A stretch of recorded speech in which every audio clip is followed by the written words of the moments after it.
कहते हैं कुछ जंगल सिर्फ पेड़ों का घर नहीं होते, वहाँ ऐसी शक्तियाँ भी रहती है जिन्हें देखने का साहस हर किसी में नहीं होता। ये कहानी है अरण्यवन की और आदित्य की, जिसने सत्य की खोज में परालौकिक शक्तियों को जगा दिया। रात गहरी थी और जंगल में बस आदित्य के कदमों की आहट गूंज रही थी। आदित्य थोड़ा डरते हुए कहता है, दादाजी ने कहा था कि आज मंत्र पूरा करूंगा तो दीप्ति अप्सरा के दर्शन होंगे, लेकिन ये जगह इतनी अजीब क्यों लग रही है? आदित्य कहता है, कौन है? सामने आओ। उसे भयानक आवाजें सुनाई देती है। आदित्य, तुमने मुझे पुकारा था ना? उसे आसपास तो कोई नहीं दिखता, पर आवाज बहुत जोर से आ रही थी।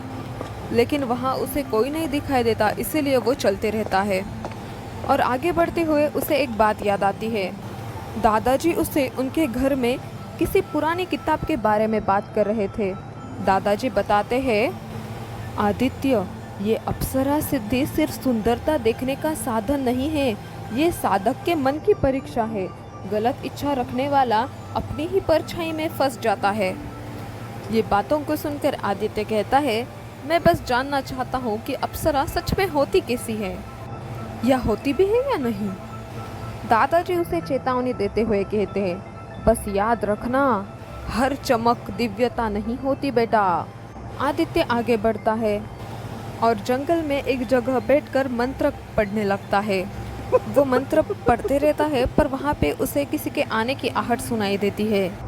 मंत्र पूरा होते ही वातावरण बदलने लगता है और वहाँ पे रक्षक साधु आते हैं और वो आदित्य से कहते हैं, बेटा, ये स्थल साधना का नहीं है, अधूरी इच्छाओं का है। तुम खतरे में हो, अभी लौट जाओ। आदित्य उनसे पूछता है, लेकिन आपने मुझे पहले क्यों नहीं रोका? तो रक्षक साधु कहते हैं, क्योंकि साधक की पहली परीक्षा भय से सामना है, इसलिए मैंने तुम्हें पहले नहीं रोका। और साधु उतनी ही तेजी से गायब हो गया जैसे कभी वो था ही नहीं। आदित्य को हवा में अचानक शोर सुनाई देने लगते हैं और एक भयानक हंसी के साथ उसके सामने आखिर वो आ ही जाती है। वो चुड़ैल कहती है, आदित्य, मैं वही हूँ जिससे तुम्हें देखना चाहते थे। उसका चेहरा इतना डरावना होता है कि आदित्य कहता है, तुम दीप्ति अप्सरा नहीं हो। वो चुड़ैल कहती है, ऐसे ही डरते रहो आदित्य, क्योंकि तुम्हारे डरने से मेरी शक्ति और भी बढ़ रही है। ये सब देखकर आदित्य और डरने लगता है, पर तभी वहाँ उसे बचाने के लिए अप्सरा आ जाती है। दूर हट दुष्ट चुड़ैल, ये साधना सत्य की है, भय की नहीं। आदित्य कहता है, आप दीप्ति अप्सरा है ना? वो चुड़ैल अप्सरा से कहती है, तुम दिव्य शक्तियाँ हमेशा सत्य की ढाल क्यों बनती हो? अप्सरा उसका जवाब देते हुए कहती है, क्योंकि असत्य कभी विजयी नहीं हो सकता। अप्सरा आदित्य से पूछती है, आदित्य, अब निर्णय तुम्हारे हृदय का है, तुम शक्ति चाहते हो या सत्य? मैं सत्य चाहता हूँ, सच्ची शक्ति उसी में है। और ये बात सुनते ही वो चुड़ैल जोर से चिल्लाने लगती है, क्योंकि वो उसके भय से प्रकट हुई थी। आदित्य के मन का प्रकाश बढ़ गया और प्रेत की शक्ति घटने लगी। चुड़ैल चिल्लाते हुए कहती है, नहीं, ये साधक अब मेरा नहीं। अप्सरा की दिव्य शक्ति की वजह से वो चुड़ैल धुएं में बदल जाती है।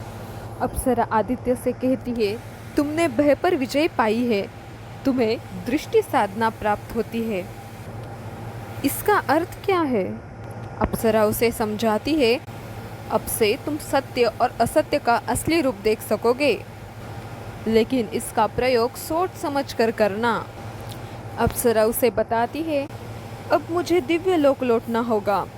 आदित्य उसे पूछता है, क्या मैं फिर आपको देखूंगा? अप्सरा कहती है, जब तुम्हारा मन सत्य पुकारेगा, मैं यही हूँ।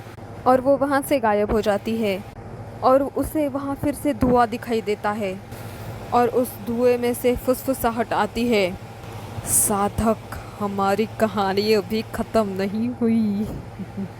क्या प्रेत सच में नष्ट हुआ या कोई और शक्ति आदित्य की राह देख रही है?